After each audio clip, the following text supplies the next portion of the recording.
ময়মনসিংহের ফুলবাড়িয়া উপজেলার বিস্তীর্ণ এলাকা জুড়ে চাষ হয় আখ।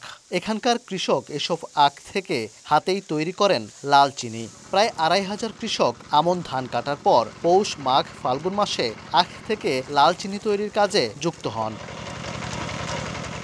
সম্প্রতি ফুলবাড়িয়ার হাতে তৈরি লাল চিনি পেয়েছে জিআই স্বীকৃতি। এতে উচ্ছ্বসিত স্থানীয়রা। তবে কৃষকরা বলছেন, উন্নত জাত, ন্যায্য দাম ও প্রণোদনা না পাওয়া সহ নানা সংকটে আখ চাষে আগ্রহ হারাচ্ছেন অনেক কৃষক। আমরা যে পরিমাণে কষ্ট করে আদতে চিনি উৎপাদন করি, এই পরিমাণে কিন্তু আমরা ন্যায্য মূল্য পাই না। ৬০ টাকা আমরা ৪,০০০ টাকা বেতন দিন রাখবো, চিনি মত কোন ৪ মণ মারা বাইন। সরকার যদি কোনো ঋণের ব্যবস্থা করে দিত, তাও তো মনে করেন যে আমরা ভালো বীজ দিত, আমরা আগ্রহ হাইতাম। লাল চিনিকে রফতানি পণ্য হিসেবে এগিয়ে নিতে সরকারি বেসরকারি উদ্যোগের দাবি ব্যবসায়ীদের। আমার বাপ দাদার ব্যবসা করে গেছে, ইদানিং আমিও আছি, আমার ভাই আছে, আরেকজন দুইজন মিলে ব্যবসা করতেছি। পিওর চিনিটাই বিক্রি করি সাধারণত।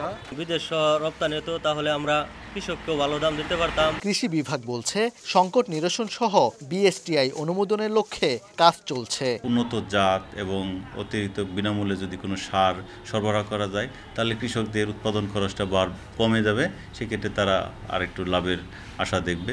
কৃষি বিভাগের তথ্য মতে ২০২৪-২৫ অর্থ বছরে ফুলবাড়িয়া উপজেলায় আখ চাষ হয় ৬৫০ হেক্টর জমিতে, যেখান থেকে লাল চিনি তৈরি হয় ১,৩০,০০০ মণ, যার বাজার মূল্য প্রায় ১০০ কোটি টাকা। আর এবার আখ রোপণ করা হয়েছে ৭৫০ হেক্টর জমিতে। ওবায়দুল হক, সময় সংবাদ, ময়মনসিংহ।